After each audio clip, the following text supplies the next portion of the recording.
Улаанбаатар хотыг иргэд үхлийн хөндий хэмээн нэрлэж байна.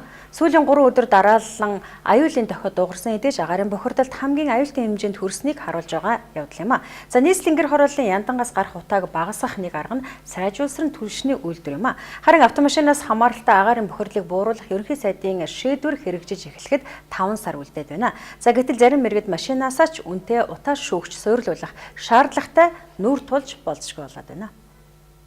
Айлгэр аж ахуйн нэгж иргэн та бүхэн энд одоо ажил амьдралаа зохицуулаарай. Улаанбаатар хотод утаа шүүгч буюу тийм автомашин, дизель автомашин явахгүй. Автомашинаас гарах агаарын бохирдлыг бууруулахад хамгийн хамааралтай салбар бол нийтийн тээвэр. Эх оны 5 сар гэхэд утаа шүүгч суйрлуулахгүй бол иргэд нийтийн тээврээ хөсөглөж чадахгүй төрнө. Мэдээж үүний шалтгаан ерөнхий сайдын өмнө хэлсэн үг юм а. Сайдыг ингэж хэлснээс хойш нийслэлийн тээврийн газар Японы Макоби үйлдвэрийн DP шүүлтүүр мөн бүгд найрамдах Солонгос улсад үйлдвэрлэгдсэн 2 төрлийн шүүлтүүрийг туршиж үзжээ. Японых нь автобуснаас гарах утааг 90 орчим хувиар бууруулж байгаа нь туршилтаар батлагджээ.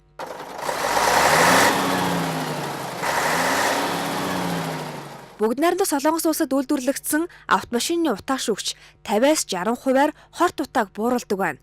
Гэхдээ тэдгээрээ аль нэг нь нийтийн тээвэрт суулгах вэ гэдг нь одоогоор тодорхойгүй хэвээр.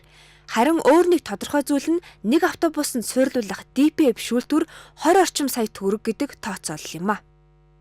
Яг энэ Японд үйлдвэрлэсэн Макоби брендийн энэ шүүгчийн маань одоо манайх бол бид түрүүс нэг өдөр шүүгээд оройн шатаагаад бол маргааш үлэн тавих ёстой. Бид нар бас энэ одоо шөнө хүн ажиллуулна ингээд нэмэлт зардал учраас 2 ширхэг шүүлтэр ээлжтэй аваад за дээрээс нь тэрийг шатаах, зуух. Тэгэхээр энийг цэвэрлэх төхөөрөмж ингээд багцаар нь дээрээс нь энийг суйрлуулах засвар үйлчилгээний энэ зардлууд нь ороод нэг автобуснаар 20 орчим сая төгрөгийн зардалтай байж.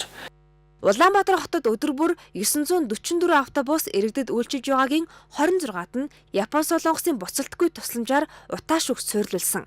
Мөн 80 орчим нь шатдаг хийгээр явдаг бол 50 гаруй нь цахилгаанаар ажилладаг тарилай бус. Дээр нь энэ оны сүүлээр 50-аас 60 автобус парк шинжилэлт орно гэж үзвэл цаана нь 800 гаруй автобусанд суйрлуулах шаардлага үүсэж байна. Тэдгээрийг нэг бүрийг 20 орчим сая гэж тооцвол нийтийн тээврийн салбарт 1.6 тэрбумыг зарцуулна. Хорт утаанаас ангижирчил байвал энэ зэргийн мөнгө яах вэ гэхэд энэ нь зөвхөн нийтийн тээврийн автобуснуудад бус дизель хөдөлгөөртэй 114,100 автомашины эздэд ч хамааралтай юм а. Өөрөөр хэлбэл ачааны Mighty, Porter, Howo, Kamaz, том оврын жип, микроавтобус гэх мэт Евро 5-аас доош хөдөлгөөртэй бүх машинд хамааралтай. Гэтэл одоогоор манай улсын автомашины сэлбэг худалдаанд утаа шүүгчдийн нийлүүлэлт хийгээд сонголт огт алга байна гэлээ.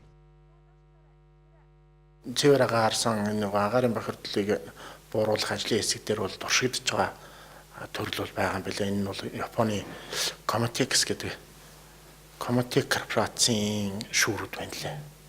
Тэгээд ер нь үнийн хувьд бол нэлээд өндөр ийм шүүр яригдж байгаа. Тэгээд сонголтын хувьд бол ганцхан тэр яригдж байна. Өөр одоо дэвшилтэд өөр ямар нэгэн тийм шүүрний талаарх худалдаалж байгаа эсвэл одоо туршигдаад батлагдчихсан санал болгож байгаа зүйлүүд бол байхгүй. Нийтийн тээврийн автобуснууд хөнгөлөлтөө зээлэгч болов утаа шүүгчтэй болж харин аж ахуйн нэгжүүд нийгмийн хариуцлагынхаа хүрээнд мөн л үүнийг суйрлууллаа гэхэд энгийн иргэд хөлтөн чирэгдэж мэдхэр байна. Өөрөөр хэлбэл цалин тэтгэврийн 5-10 саяын зээлээр Bongo, Porter гээд бага урын ачааны автомашин авч унсан иргэд машинаасаа ч үнэтэй утаа шүүгч тавих шаардлагыг ерөнхий сайд иргэддээ тулгаад байна гэдгээ өөрөө ч мэдээгүй суух бий.